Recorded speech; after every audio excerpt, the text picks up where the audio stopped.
I just sailed on board Celebrity Millennium, the oldest ship in Celebrity Cruises' fleet, experienced a gastrointestinal illness outbreak while on board the ship, went through some excruciating visa processes, but also visited some of the most incredible places that I've ever seen before on a cruise. I'm talking about places like India, Sri Lanka, Thailand, Malaysia, and Singapore. But the question is, was sailing a 25-year-old cruise ship through an illness outbreak worth it for this itinerary? Well, in this video, I'm going to review the Celebrity Millennium, and I'm going to do this through my steps process, where the S stands for ship, the T is for taste or food, the E is for entertainment, the P is for ports, and the second S is for service. Now, I will say up top here that ports will be reviewed, but not included in the final score. And yes, I will be scoring each of these elements as we go along. So by the end of the video, I will give you an overall rating of my experience on board Celebrity Millennium, in hopes that it might help you. Either you're deciding on whether or not you want to sail on board this ship,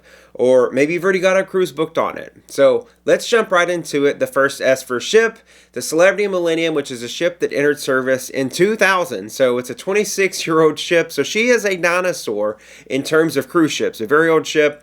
But she did undergo a major refurbishment back in 2019. It was actually part of the Celebrity Revolution, and they spent something like $100 million to renovate some of their ships. And they were doing this around the time that Celebrity Edge came out. And Celebrity Edge was so revolutionary for Celebrity Cruises that they wanted to make the interiors of, I think all of their ships was the goal, look like Celebrity Edge. So Celebrity Millennium still feels beautiful and modern. That's the overall vibe of the ship. And despite her age, Celebrity has maintained the ship very well. There is a good flow to the ship as you walk throughout her. She does have modern furniture, modern finishings. So she is a really great ship. And it's a smaller ship, so it creates a more intimate, classic Celebrity feeling. She doesn't have the bells and whistles of the newest ships. In fact, I was recently on board Celebrity Excel, the newest of the Edge class ships and the newest ship in the Celebrity fleet. And I will say that I enjoyed Celebrity Millennium much more, and that's because she is a smaller ship, but she still has the same look, the same aesthetic as the Celebrity Edge series ships. Now, talk a little bit about my stateroom here. I did originally book in Aqua class. I love Aqua class, but I did take advantage of Celebrity's Move Up program. This is their bid program for upgrades, and was able to get into an Aqua Sky Suite. And what was so special about this Aqua Sky Suite is it was connected to the penthouse on board the ship. It's actually an extension of the penthouse. So basically, whoever's in the penthouse has the option of booking this room if they've got other people sailing with them. So this room was huge, and it had a bathroom that I will dream about forever, because that bathroom was awesome. It had a separate tub.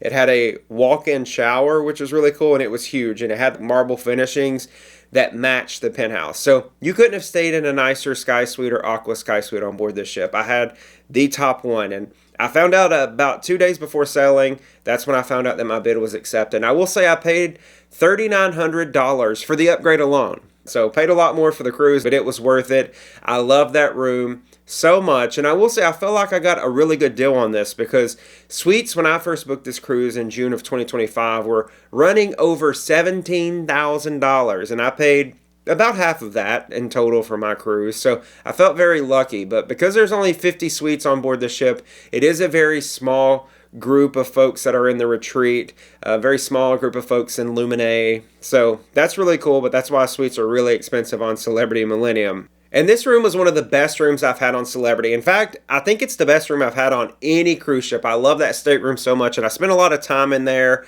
just because I'm in a suite and I paid for it. So I want to enjoy this room as much as I can. It had a nice big sofa. I laid on that sofa a lot of days and just watched my iPad, watched movies. I sat on the balcony. The balcony was huge, but the only downside about the balcony was it wasn't covered. So you're on deck 6 there. You can look all the way up to deck 10 or 11 up above you, and they can look down at you. So it wasn't covered, so I didn't spend as much time out there probably as I normally would.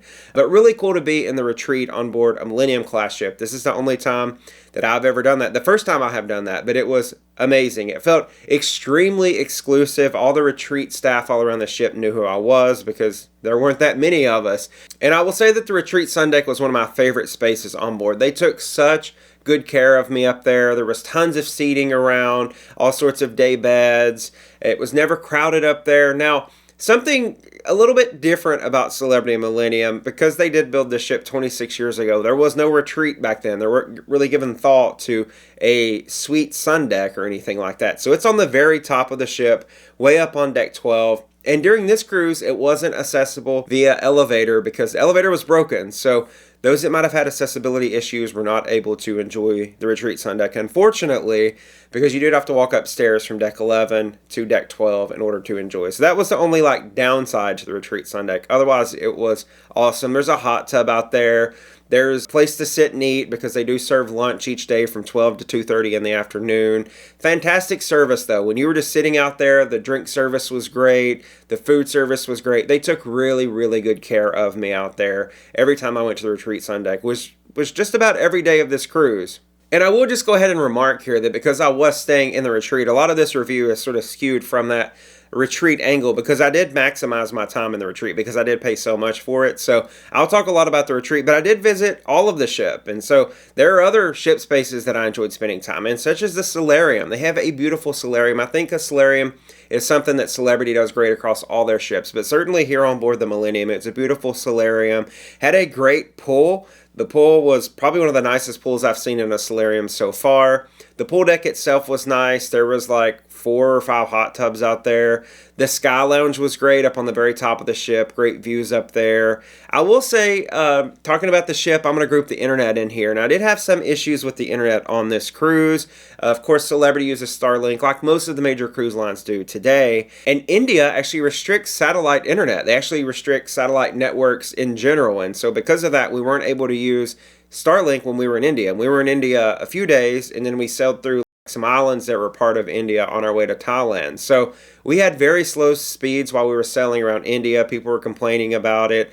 I don't feel like Celebrity did a good enough job of communicating that to guests because people just didn't know. It was in the Celebrity Today little printout that they put in your room each day, the program. It was there one of the days, but it was in very small print, like in the bottom corner. So a lot of people might not have seen that. But I still had issues even after we left India. And all throughout the cruise, it was quite slow. The internet in my room, it just didn't pick up a good connection. So I really think in a suite like I was in, it should have had good internet connections. So that is a little bit of negativity there for the ship. I'll also say that the ship does show its age in places. How can it not? It's 26 years old, so it's not a perfect ship. It has been perfectly renovated and upgraded, but it's not perfectly maintained because it's 26 years old. So for all those reasons, I'm going to give the S for ship, Celebrity Millennium, a 4.6 out of 5, which is still a pretty great score for a ship that's 26 years old. And in fact, this may be my new favorite Celebrity cruise ship. I absolutely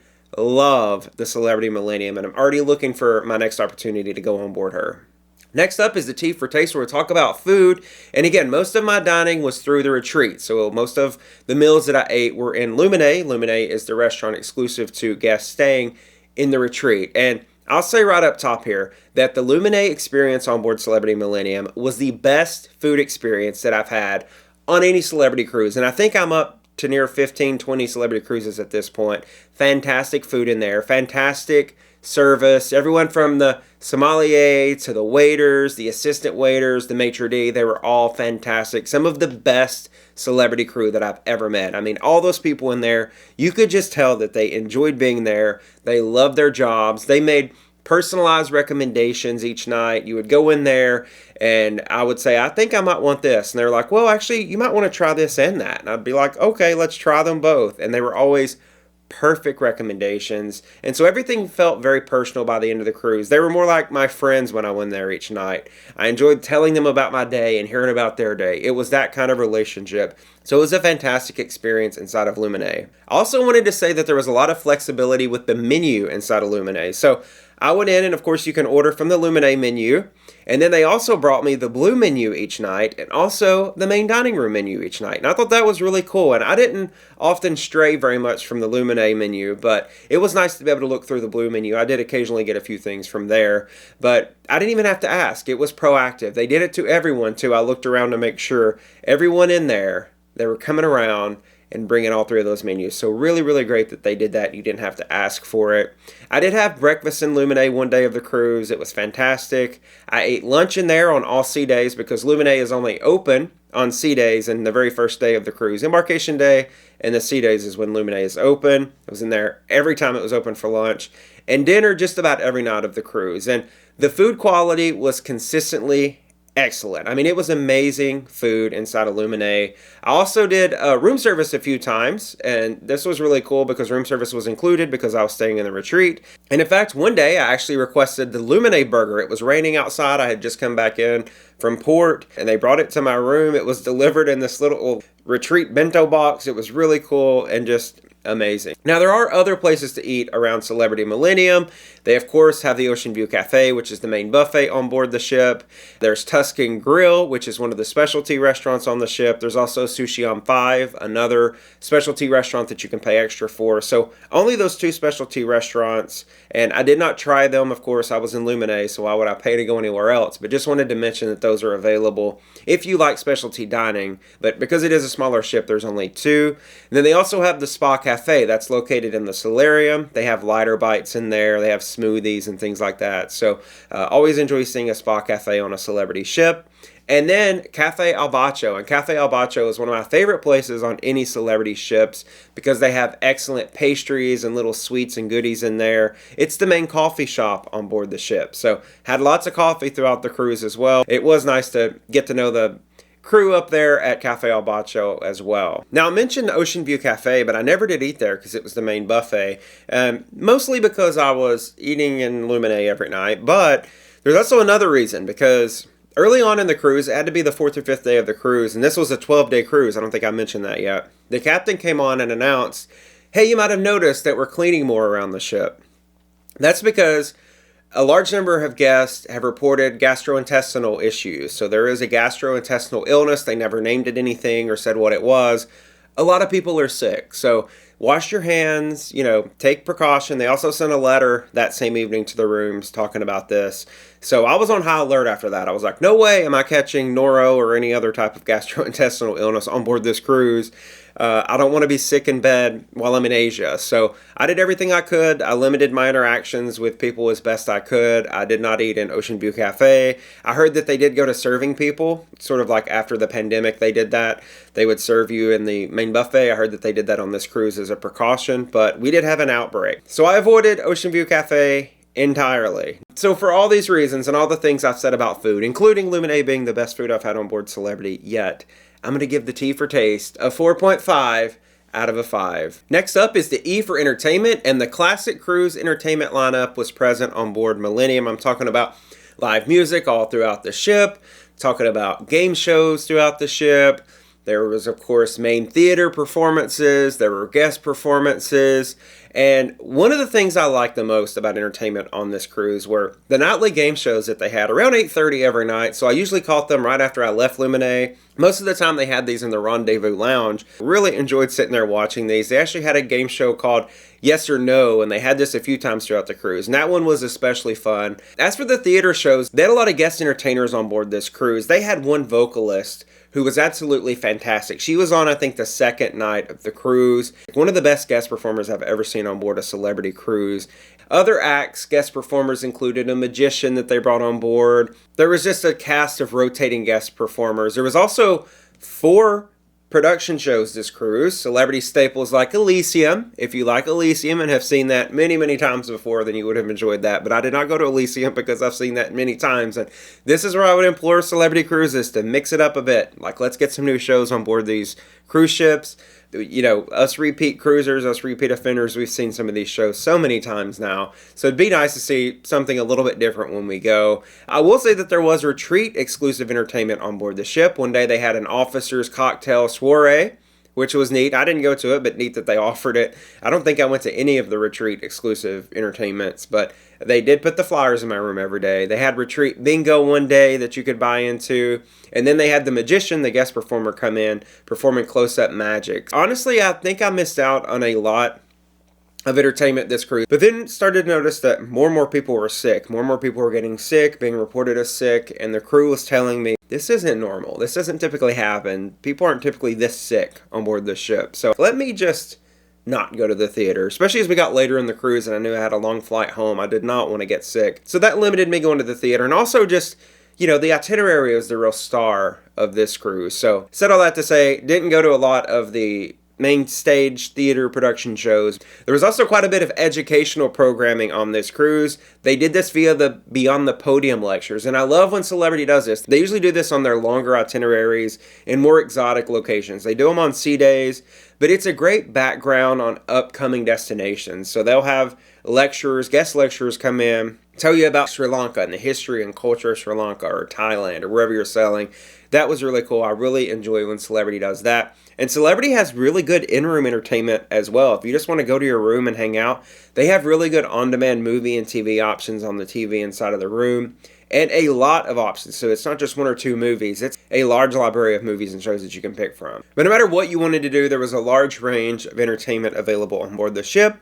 And that's why I'm giving the E for Entertainment a 4.0 out of a 5 rating. And while we're on the topic of entertainment, this cruise was the perfect reminder of why I always travel with NordVPN. Because after long days exploring places like Sri Lanka and Thailand, I like winding down in my suite with my iPad, watching my streaming shows from back home in the US. But here's what typically happens when you cruise internationally. When you connect to ship Wi-Fi overseas, your internet is usually routed through servers in whatever country you happen to be sailing near. And that means that your streaming platforms are going to change their content libraries based on your location. That makes most of what you want to watch unavailable. And y'all, that's just annoying. So that's where NordVPN comes in. With one tap, I connect to a US server even while sailing in India or Malaysia, and everything is available just as it is at home, seamlessly and easy. And it's not just US servers I can connect to, because NordVPN offers hundreds of server locations all around the globe. And beyond streaming, NordVPN is especially important when you're using that public Wi-Fi. And don't forget, cruise ship Wi-Fi is still public internet. And NordVPN includes built-in security features like their Threat Protection Pro, which helps block malware, suspicious links, and trackers while you browse. And the best part about NordVPN is that one account covers up to 10 devices. So your phone, your tablet, your laptop, and whatever else you travel with, all of it can stay protected while you travel. So if you cruise internationally, or if you just travel at all, this is one of those tools that just makes life easier. And NordVPN is offering my viewers 4 months free on a 2-year plan when you use my link, which I'm going to drop down in the description below. And the best part is, it's all completely risk-free with NordVPN's 30-day money-back guarantee. If you travel the globe like I do, it's a smart addition to your setup. And next up is the P for ports. Now remember, I'm going to talk about the ports, but ports are not included in the final score because we want to keep that score just exclusive to the onboard ship experience. So this cruise started out in Mumbai, and I cannot believe that I went to Mumbai. It's actually the reason that I booked this cruise, because it was in India. Celebrity is actually not going to be visiting India or Sri Lanka in the foreseeable future. And my fellow guests on board the ship were telling me they talked to Celebrity about it. Celebrity was just sort of frustrated with some of the bureaucracy. There's also a very complex visa process in order to get into India. There's a lot of paperwork and things required of you before you can come to India. And a lot of my fellow travelers were kind of upset by this. And a lot of them were saying it's not worth it, but y'all, sometimes that's just the price of traveling internationally. It's just the price of getting to see places on the globe like India, which I'm so excited and buzzing that I even got to go to. So it was worth the effort for me. But I don't think Celebrity is going to be returning to India anytime soon because of the feedback they've been getting from their guests. But we started in Mumbai, and then we went to Goa. That was our first port call. And Goa is the smallest Indian state, so it was really cool to see. However, there were very limited excursions in Goa. That's just not a place where cruises go very often, but it's a very big beach place. A lot of beach resorts there, so we're able to spend some time on the beach there on the Arabian Sea, which was pretty cool. And after we left Goa, we had a sea day before we were in Colombo, Sri Lanka. And wow, Sri Lanka was definitely the gem of this cruise. I couldn't believe what a beautiful country it was. I didn't know a whole lot about Sri Lanka going in, but I knew I was excited to go there. And the first day I went to a tea plantation, which was about 2 hours from the port. So we drove into Sri Lanka, and just driving and seeing the lush vegetation, the jungle, it's literally a jungle, was really cool. I loved it. The people there were all so nice. They were just so welcoming. And that was just a great introduction that first day to Sri Lanka. Now the next day we were also in Colombo because we stayed overnight, and that day I did a city tour, which was a little less impressive. I actually did this through Celebrity Cruises, and it was just a large charter bus taking you around the city, and you couldn't really hear the tour guide. You never really stopped anywhere, could get off or take pictures or anything. So I knew that going in. That's on me, but it wasn't the best way to spend my second day in Colombo, admittedly.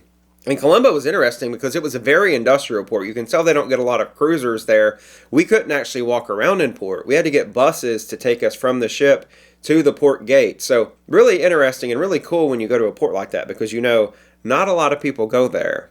The next day, we were still in Sri Lanka. It was our third day of 3 in Sri Lanka, and this day we were in Hambantota, and this day was the highlight of the entire cruise. This was safari day, because there are a couple different places you can go on safaris there from Hambantota. You can go to Utawalwe, which is where I went, or you can go to Yala National Park. Now, Yala National Park is known more for leopards, but Utawalwe is known for beautiful elephants, and this was one of the driving forces for me going on this cruise, to be honest with you, because I knew I could do a safari and see the elephants. And I love elephants. They're my favorite animal. And honestly, I thought we would go on the safari and see just 1 or 2 elephants. They'd be like, oh, there's an elephant, great, we're taking you back to the ship. Y'all, there were hundreds of elephants out there. And not just elephants, we also saw water buffalo and crocodiles. We saw deer and all sorts of birds. I'm not a bird person, but that was a fantastic day. It's one of the best things I've ever done on any cruise. So highly encourage you to A, go to Sri Lanka, and B, do a safari while you're there. But definitely a bucket list moment for me that I got to check off on this cruise, and seeing some elephants and going on a safari, which I've always wanted to do. That same day, we also went to what they call the Elephant Transit Home. And this is a place where they take in orphaned elephants and they rehabilitate them. They make them able to go out into the wild on their own. They feed them every day. They teach them how to be a part of the herd. And then after about 5 years, or when they think they're ready, they release the elephants back into the wild, and they actually put a GPS tracker on them so they can monitor them and make sure that they're doing okay and that they're acclimating okay to the wild. So really good work, really important work that they do there, and really good that they sell the message that elephants and all animals belong in the wild. So it was cool to see elephants in the wild there in Sri Lanka. After we left Sri Lanka, we had 2 sea days before we made it to Thailand, and we landed in Phuket. And Phuket was a beautiful place. Got to taste some great food around Phuket. Got to go to a market and see an authentic market. Got to go to the cashew nut factory. Do y'all know how cashew nuts are made? It was amazing. I did not know that they grew on a fruit, first of all. That shocked me that they had this fruit associated with them, which some people I was with were telling me how delicious they are, but be careful, they'll stain your clothes. So that's something I learned that day. After Thailand, we had a couple of days in Malaysia. We stopped in Penang, which was a beautiful city, and then also Kuala Lumpur before the cruise ended in Singapore. Now, unfortunately, I had to get right on back home, so I didn't stay any at all in Singapore. And that just means I get to go back, right? Because there's a lot of cruises that leave from Singapore. In fact, Celebrity's 2 ships that they keep in Asia, and I should mention here that Celebrity Millennium does stay in Asia all the time now, 365 days of the year. She is going to be in Asia. She's their primary Asia ship. But Celebrity Solstice is also in Asia most of the time, and then they take her over to Alaska during the summer season. So I'll definitely be back to Singapore to sail again on one of those ships.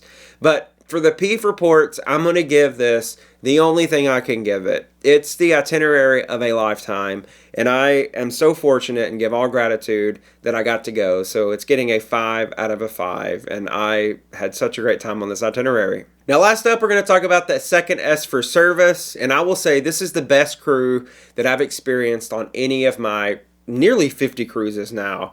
And not just on Celebrity, but any cruise line. I mean, the crew, and you might say, you know, you're in the retreat. Of course, you had a great time with the crew. Of course, the crew were all good to you. But no, this goes beyond that. The crew all around the ship was absolutely fantastic. I mean, they were like family every day when you got back on board the ship. They were just so good. It was so nice. I mean, I don't know if it was a small ship or what, but it was a fantastic experience with the service. But speaking specifically to the retreat service, butler service has returned. I did have a butler. He was fantastic. He was there for my every need, which I don't feel like I had a lot, but he was always calling me and making sure I was okay, or I'd see him in the hallway or in the lounge or on the sun deck, and he'd be like, is everything all right? And I'm like, yeah, I'm good. And in fact, I have to tell you an example of just how good my butler was. The very first day of the cruise, I told him the only thing I needed in the room, in the mini bar, was please, just stock it with Coke Zero and bottled water. That's really all I need. He said, great. And he started to do that. So Throughout the cruise, I was spending a lot of time up on the Retreat Sundeck, and I love the Coco Love coconut waters. If you've ever had those before, they have them on Celebrity cruises, and I asked the first day, do you have any of the Coco Love? They said yes. I said, well, I'm going to drink them all. I promise you that. So much so that I returned to my cabin one day and found out that my butler had begun stocking my minibar with the Coco Love coconut waters. I don't know how he knew. I don't know if the servers or the waiters up on the Sundeck told him or what, but that's how great and how personalized the service was on this cruise. It was fantastic. The Luminae staff, I already bragged on them and talked about what an incredible team they were. They were so friendly and engaging. Like I said, they were like friends by the end of the cruise. So really enjoyed that. The service in there was fantastic. My room steward was great. My room was always immaculate. He was always waiting to clean my room, ready to clean my room, and everything was perfect in there. I will say the retreat concierges on this cruise were fantastic as well. Anything I needed, I would go to the retreat concierge and ask questions or voice concerns or whatever, and they would address it for me. When I did my short excursions through Celebrity, they were actually my priority escort off the ship. So anytime I had a Celebrity short excursion, my meeting point was the Retreat Lounge, and then the concierge would escort me from the lounge down through the line of people in front of the line and onto my bus to make sure I got on my bus for the day, which was really fantastic. The crew clearly cared about their work on board this ship. They really cared about the guests. They had fantastic attitudes all throughout the ship. They were just so happy. And that really just rubbed off on me, and it really enhanced my vacation experience. So I'm going to give the S for service, the only thing I can, a 5.0 out of a 5. And now when we average all of those elements together, the 4.6 for ship, the 4.5 for taste, the 4.0 for entertainment, and the 5.0 for service, we get an average score for the Celebrity Millennium of a 4.5 out of a 5. This was a fantastic cruise. It just might be one of my favorite cruises that I've ever been on. Celebrity Millennium just might be my new favorite cruise ship, and she's 26 years old. She's one of the oldest cruise ships I've ever sailed on. This was a fantastic cruise. The itinerary, the food, the service, everything. So if you can get over to Asia on board Celebrity Millennium, I highly recommend that you do. She's still a great ship. She's worth sailing on. She's not ready for retirement yet. I heard some people talking about on the ship one day on an excursion, like, oh, they're about to decommission her and take her out of service. And I'm like, why would they? They've got her sister Infinity on fire in Europe and Greece. Why would they take this beautiful ship that's been fully renovated out of service over Infinity? So I think Celebrity Millennium is going to hang around for a long time. I would really like to see Celebrity return to this smaller form cruise ship. I don't think we'll see that happen. I know that Royal Caribbean is talking about it in the future. I'd like to see Celebrity do that too, because it's such a different experience. It's a classic Celebrity experience. It's not the new bells and whistles. It's not the speakeasy or the bazaar or anything like that. It's a laid back, elevated, premium cruise experience with a fantastic crew, fantastic ship, taking you to some of the most beautiful places on earth. I want to say thank you so much for watching this video. If you enjoyed it, please go down below, give me a thumbs up. Be sure to subscribe to the channel if you haven't already. Got a lot more cruise content to come very soon. Trying out new cruise lines this year, new cruise ships, new experiences, new places I haven't been before. So make sure you come back for all of that. Thank you so much for watching, and I'll see you on the next adventure.